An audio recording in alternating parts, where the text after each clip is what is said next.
Friends, कल मैंने आपको थर्ड चैप्टर तो फिनिश करा दिया था। उससे रिलेटेड जितनी भी प्रॉब्लम्स हैं, जो भी सम्स हैं, आप मुझे वीडियो के कमेंट बॉक्स में या मेरे पर्सनल जो नंबर है मेरा आपके पास, उस पर आप अपनी प्रॉब्लम्स ले सकते हो। और आज मैं एक नया टॉपिक आपके सामने लेके आया हूँ। वैसे तो मैट्रिसेस एंड डिटर्मिनेंट्स का को चैप्टर है ये, पर ये 4 चैप्टर अलग से दे रखा है। इसका नाम है डिटर्मिनेंट्स।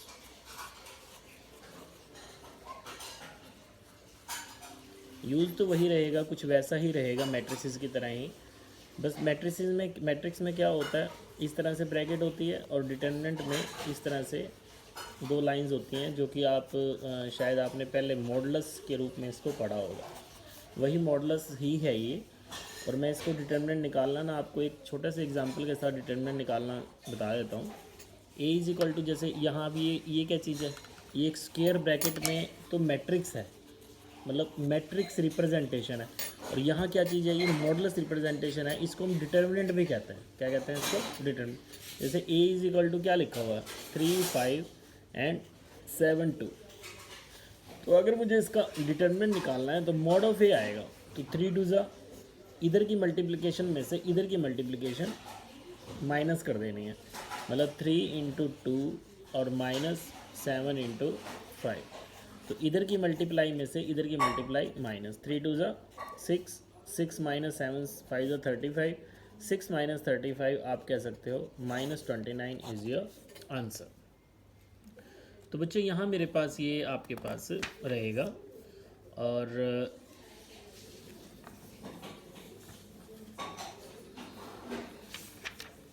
मैं एक दो क्वेश्चंस और आपके पास डिटरमिनेंट्स के लेके आया हूँ, जो कि आपके मैथ्स में भी आपके पास अवेलेबल रहेंगे।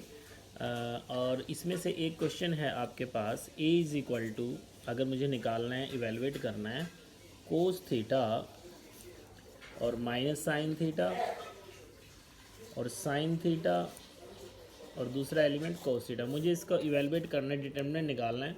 तो इसके लिए भी सेम प्रोसीजर रहेगा आपके पास। वो क्या,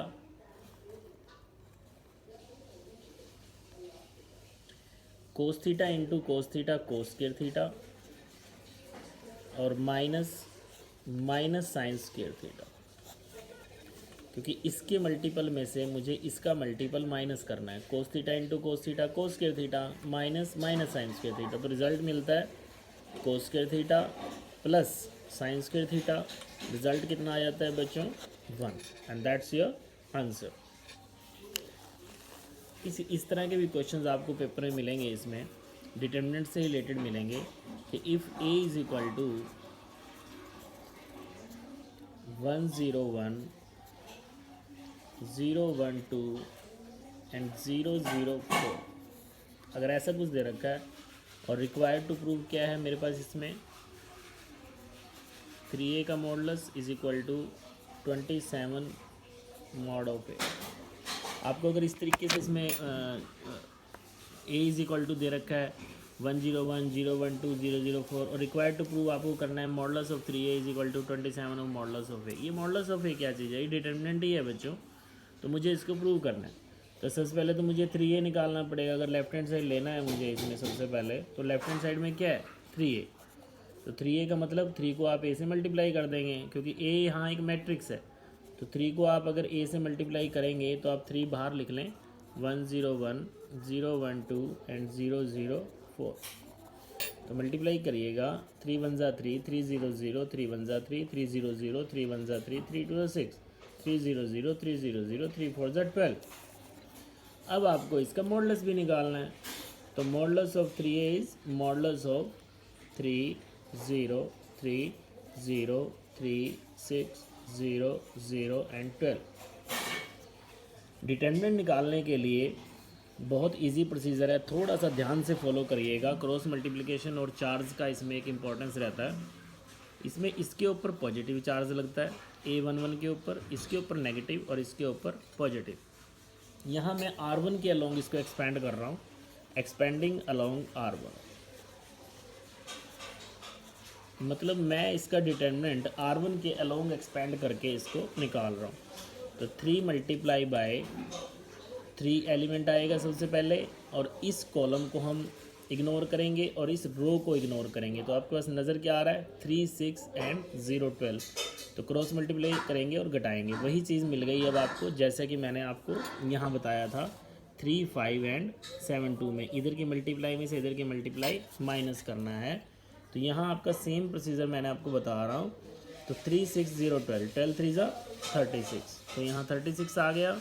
यहाँ से ज़ीरो के साथ नेक्स्ट एलिमेंट कुछ भी है यहाँ रिजल्ट आएगा, तो हमें इसको नहीं लेने की जरूरत, because 0 into somewhat 0 and plus 3 into 0 minus 0, 0 ही रहेगा। 26 3 36 3 108 इज द आंसर। अब हम राइट हैंड साइड लेते हैं। राइट हैंड साइड में क्या लिखा हुआ बच्चों 27 मॉडुलस ऑफ ए। इसके लिए आपको मॉडुलस ऑफ ए निकालना पड़ेगा पहले।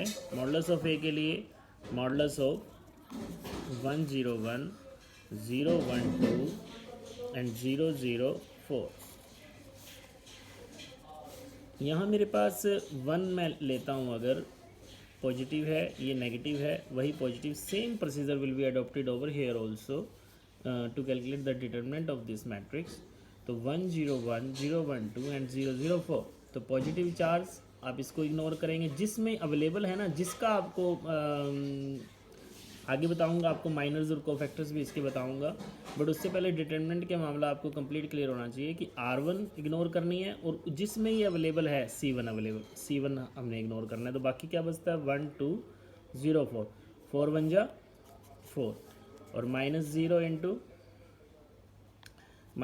इंटू 0, देखो बचता क्या क्या 0 2 एंड 0 4, बिकॉज मैंने C2 को इग्नोर करना है और R1 को इग्नोर करना है, तो 0 माइनस 0 0 ही रहता है। यहाँ ये +1 और इंटू यहाँ भी ये देखो 0 और -0, तो आपका रिज़ल्ट जो है ओनली 4 आ जाता है। आपने प्रूव क्या करना है राइट हैंड साइड में 27 into modulus of A, and that is modulus of A is here 4 and that is also 108 is your answer. So in this way you have got left hand side equal to right hand side or hence proved. So that's the determinant over here.